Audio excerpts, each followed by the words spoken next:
So today I thought I'd go through how to capture that sort of golden autumn light that you get in the very first thing in the morning and last thing at night when it's been sunny. I've got a few colours here. I'm using ones that I've had on my palette. I'll talk you through them as we go. I'm going to get a bit of a base on. I'm using Saunders Waterford. It's rough paper, cotton paper. It's £140 and this is a 12 by 9 size block. And I'm wetting the whole thing. Plenty of water. This is a wash brush, a squirrel wash brush. Pop plenty of water on. I've got a round number 10. This is just leftover paint that I've poured water on and it's reactivating it. This is raw sienna. There is a tiny bit of cadmium yellow in there, but I haven't mixed that up. So I'm going to come in now and start to get some golden light. So I'm keeping my brush quite flat to the paper, a circular motion. And I'm going to start to layer. So this is my first layer coming in.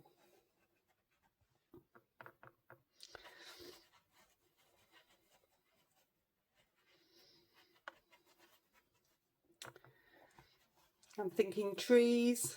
I'll maybe have some people walking along. This can be a little pathway. I'm just making it up as I go along.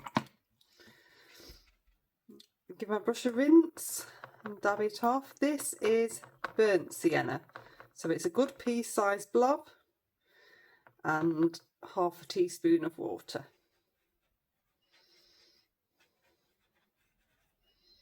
So I'm going to come in, but I don't want to eliminate.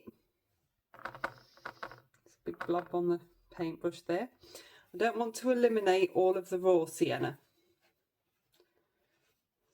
So I'm thinking we're phasing it both ways.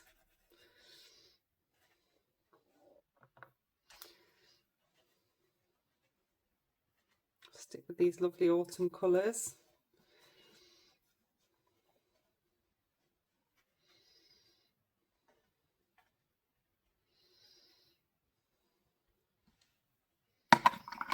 And I brush a little bit of a rinse. And then I've got some sepia here. When you're trying to get that glow, it's all about layering. And we can't achieve what we want to achieve in the first layer. So you've got to build up. We'll have to dry and then build up.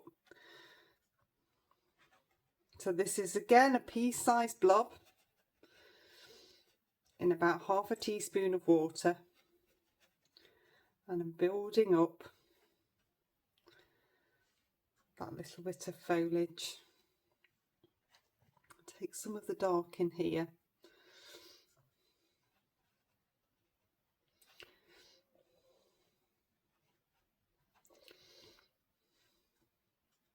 I've got some big puddles happening on here. I don't mind. I'll show you how to rectify these. When you're working wet in wet, sometimes you're better to just have it a little bit wetter than you think, so it gives you plenty of time.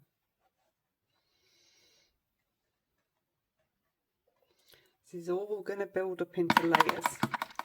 So if I rinse my brush off, dab off on the kitchen towel, just to stop these puddles. So this is a nearly dry brush. I'm now going to take some of this water that's puddling in the middle out. I want this sort of wild effect to be happening. In fact, I can let it run a little bit one way, let it run a little bit the other way. It'll all start to blend. So I'm going to go from around number 10 to around number 6. What I want to do now, whilst it's still wet, is pop in, this is with the sepia, some tree trunks. This is going to be nice and soft. Going to have soft trees. I've twizzled upside down because I prefer to paint that way. Flow downwards to a point. Get a much nicer point.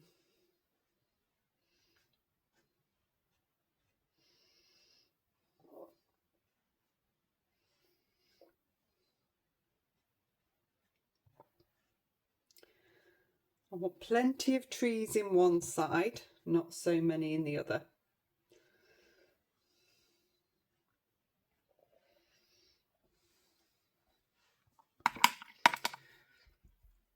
Twizzle that back round.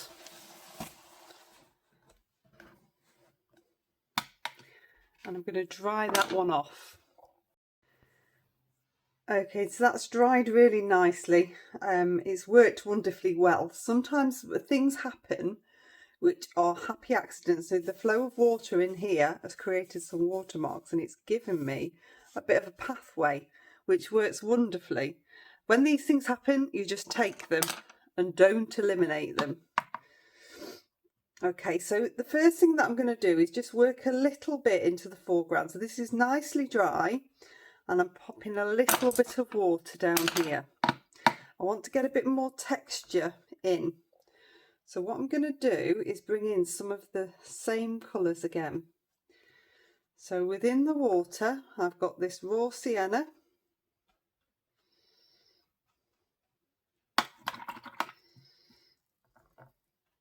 Burnt sienna.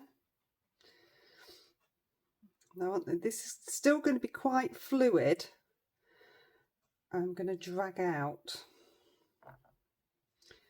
and I'm going to pop a bit of salt on, so you're going to get a combination of different things happening.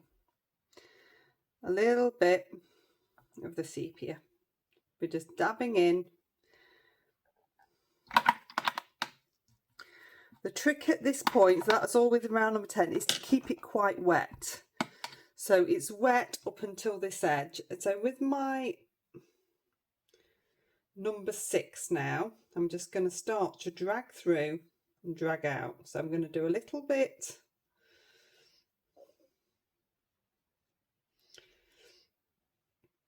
What you want to make sure is this line at the top doesn't have chance to dry properly. If it dries, then you won't be able to pull through. So I'm thinking brambly effect.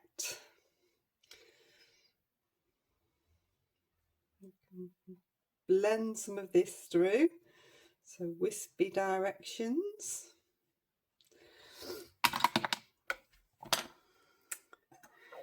I've got a knitting needle, but any sort of twig would work, and I'm just indenting the paper. So by indenting the paper, the wet paint runs through and into that, and it gives you a nice brambly effect. It's nice and easy. So bamboo skewers are quite useful for this. Knitting needles is my favourite tool. Or you could sharpen a twig from the garden, also very good. Just with a standard pencil sharpener, as long as you find one that fits in, you'll be able to sharpen it. And you just want to aim in different directions. You can take some of them through and out, and you're thinking brambles. I've got a water spritzer, and I'm going to spritz towards the top because I don't want all this to be hard. So to this top edge here, it's going to just splay out a little bit. It's a little trick that works quite nicely. And then lastly, I've got some good old table salt. I'm just going to sprinkle that in to create a bit more texture. Just at that bottom bit where we've put the paint on. And then I'm going to let that dry. So I spritz to about here, and it's just blending this through. It's giving me different textures and more interest in the foreground. It's a small sprinkling of salt. Don't liberally apply it. You'll have big clumps and it won't work. Okay, so whilst that's just settling, I'm going to twist around because I've only wet to there, so I can come up here and start working and just let that settle up there. I'm going to pick up around number 6. I'm going to come into the sepia. Make sure my brush has got a bit of water on because I don't want these to be too strong. And I can start to bring in some tree trunks. So I'll start with around number 6 and then I'll move down to a rigger. You want them to be thicker at the bottom and taper as they come upwards. Remember, I'm upside down, so I'm working upside down. I find it easier to do that. Do not eliminate all the soft ones behind. Make sure you're choosing different places to bring these in, and they can go in different directions too. Trees work in different directions. It's all about building up, so I'm going to do a couple of smaller ones.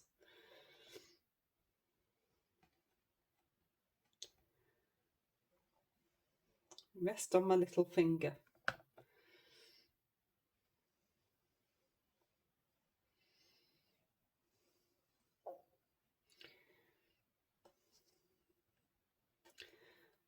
Bottoms don't want to be too straight. I always say jaggedy bottoms work best. In fact, if I twizzle just round like this with some clean water, so I'm just dabbing my number 6 into some clean water. If I just touch the bottoms of those trees, that's just going to ground them in. Twizzle back this way. So I'm going to pick up a rigger now.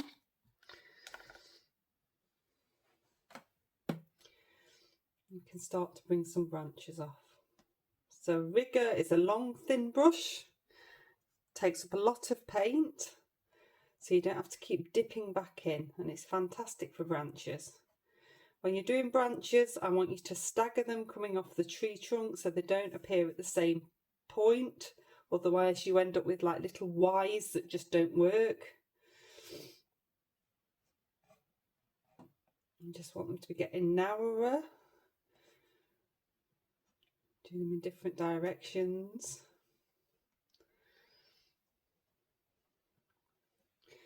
With a picture like this, you actually don't need to do too many. Less is more.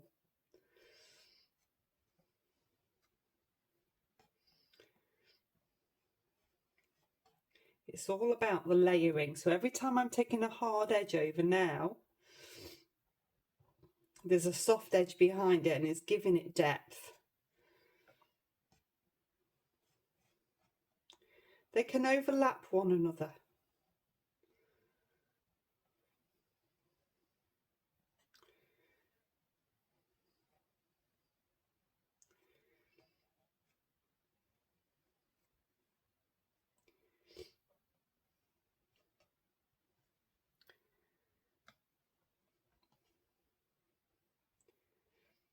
If you get any that are drying, you can just blend them into the trunk like that,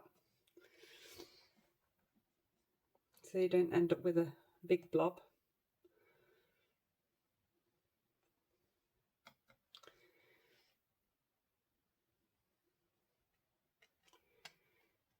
Be brave with those strokes.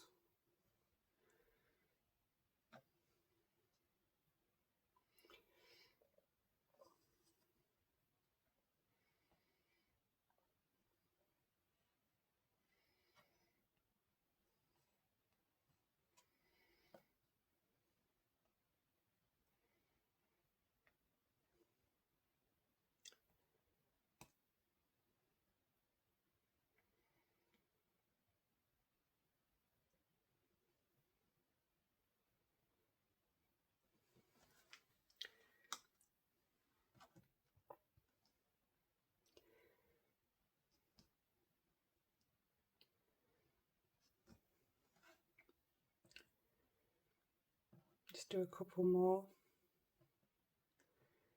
It's quite therapeutic doing trees. Lots of practice for you.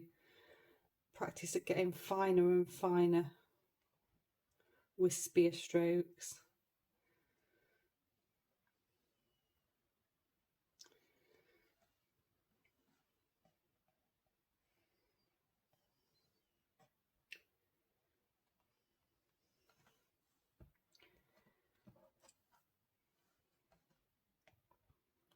Just going to bring a couple of thinner ones, shorter, thinner ones in as well. Again, all adds to a sense of distance. Take a few little wispy bits through. So we're building up. This here has still got that damp bottom where I've popped the water in, so it makes a half blend. Hard and soft edges work together really well. So I can just blend these through.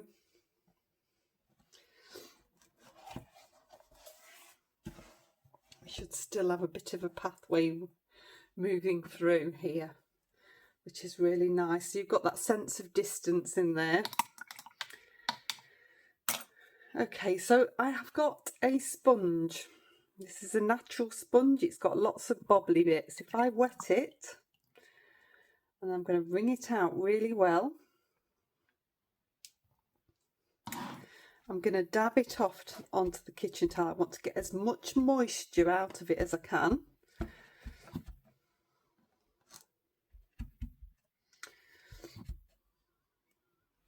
And then I'm going to come into a little bit of the burnt sienna. I'm just going to start to bring through, so that it's sponged onto the bobbly bits, some bits of foliage onto these trees. So as I dab, I twist in the air so that I'm never getting the same dab twice. It's making sure it's always different. You can come over the tree trunks, even if they were still slightly wet, it actually works quite nicely because they start to blend.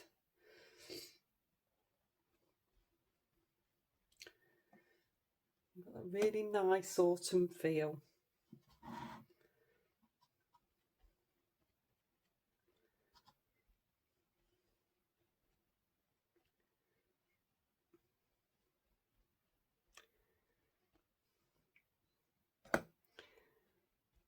And then I'm going to dry that one off. Okay, so that's nicely dry now. I'll rub the salt off as best I can. There's still little bits on there. It's giving it a really nice texture. And I've sketched in 2 little walkers, which I'll paint.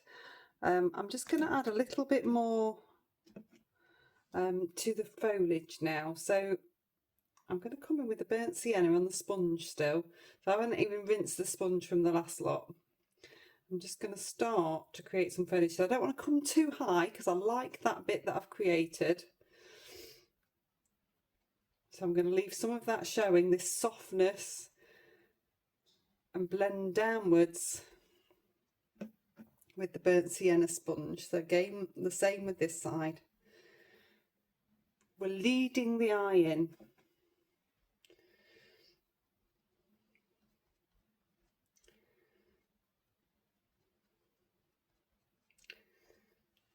Little bits either side. Then I'm going to dip the same sponge into a little bit of the sepia. It's a bit wet, so I've just dabbed it off on the kitchen towel, just so it's not too wet. You want the texture, you don't want it to go blobby.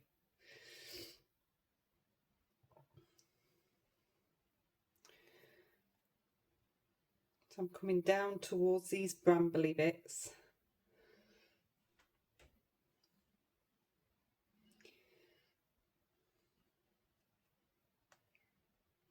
It's that same dabbing motion, not too wet, not too much paint. I'm just bringing in some foliage into the mid-ground and the foreground.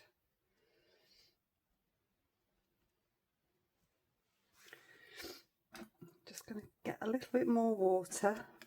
Use a lot of paint when you're sponging. A little bit more of this sepia. I don't want to introduce too many colours.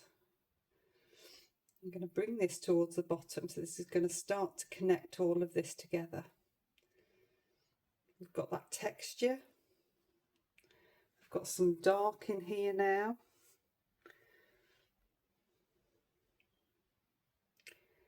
I'm going to take a few little bits just either side of the walkers as well.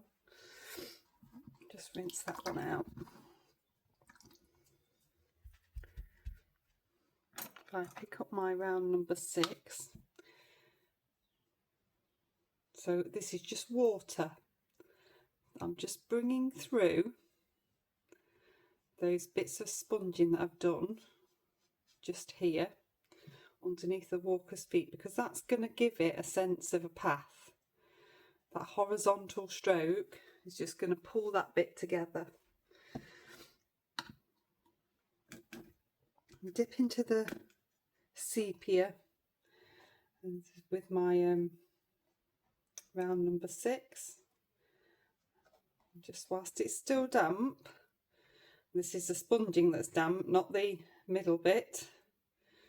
I'm just going to start to do a few darker brambly bits.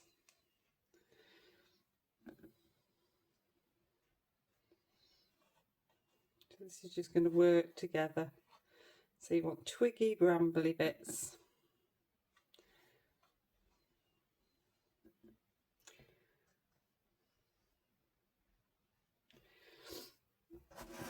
If you struggle to do the finer ones, then do twizzle round.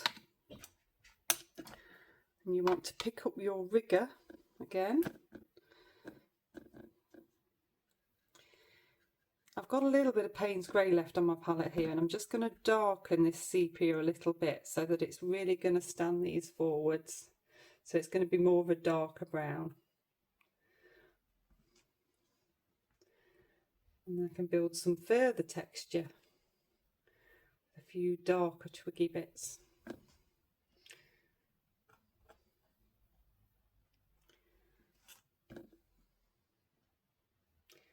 It's all about building layers. Tonally, it's all very similar, but you've got the layers and you've got the glow.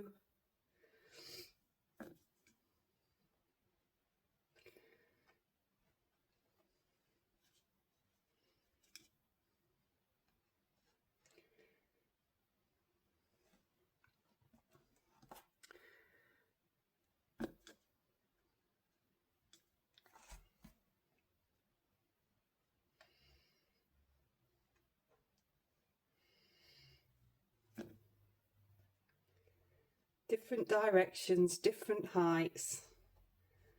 Think random. It's working really nicely.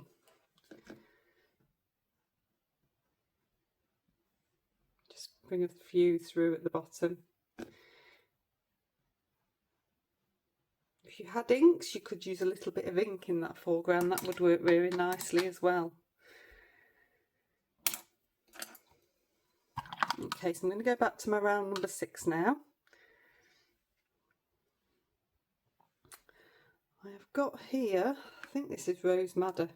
I'm just going to pick up something of a slight different colour so that when I start to do these figures, there's something picking up that's slightly different to tone in to a focal point. So I'm just dabbing on to dry at the minute. They can have the same colour coats, Rose Madder coats.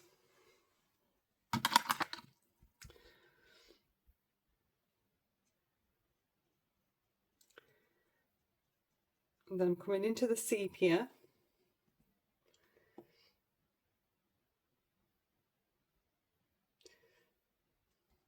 So they're both walking away, they've both got brown hair. Nice and easy. I'm going to keep that sepia as shadow. So whilst it's still damp, I'm coming in, creating some shadow within the coat. So there's a little bit of a hood there.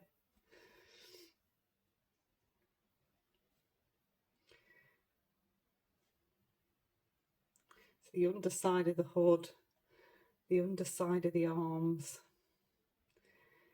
It's not as hard as you think to do figures. As long as your proportions are there, you can just dot them in.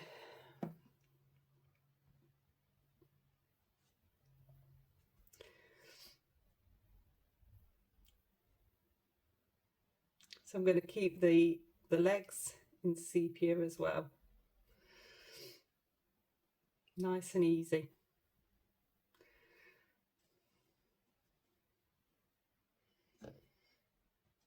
Don't worry too much about the feet. I'll show you what to do with them in a second. Distant figures are about the easiest figures to do without having to worry that much about the feet. So I've got some dots there that resemble wellies. And then if I just smudge at the bottom, that's going to ground them in. I mean, you can do them in different colours if you want to do them in different colours. If you want to lift out bits of light with a damp brush, you can lift out little bits of light as well, whilst it's still wet. Just a damp brush, not a wet brush. But the light's coming from in front of them, so there won't be much light anyway. You'll get a really nice shadow in a minute. So that's softened those in. I have got a stick to do as well, a walking stick, which I'm going to do with a rigger, but you could do that with a pen as well. I'm going to pop a bit of a stick there. Okay, I'm going to dry that one off and then I'll pop the shadow in. Okay, so that's nicely dry now. I've dipped into the sepia again and I'm going to use my round number 6. So this is the last part and it's really just getting this shadow. So you've got a shadow of the walker.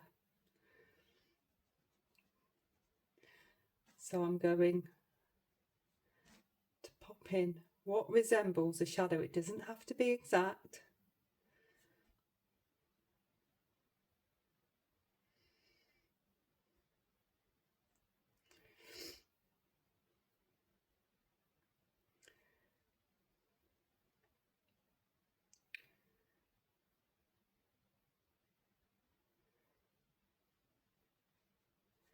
So you're sort of just mirroring what you can see coming from the bottom of the feet. You've got a nice shadow there. Now my trick to making this feel like it's a proper shadow, there's 2 tips that I've got. Because often shadows are quite strong. I'm just going to pop a little bit more in this one because I want it to look nice and strong because of the line. So if you panic and think, oh, that looks a bit too strong, I shouldn't have done it that strong, then get some kitchen towel. And I just want you to very carefully dab it. So you've got bits of light and bits of dark. That always works well for a surface shadow. It's not very often that I will tell you to dab, but this is one time you can dab. The other thing to do is with a damp brush, so it's not wet, is just to run through the shadow, a bit like we did at the bottom, and just extend it onto the surface. And by putting it horizontally onto that surface, it'll feel more like a shadow.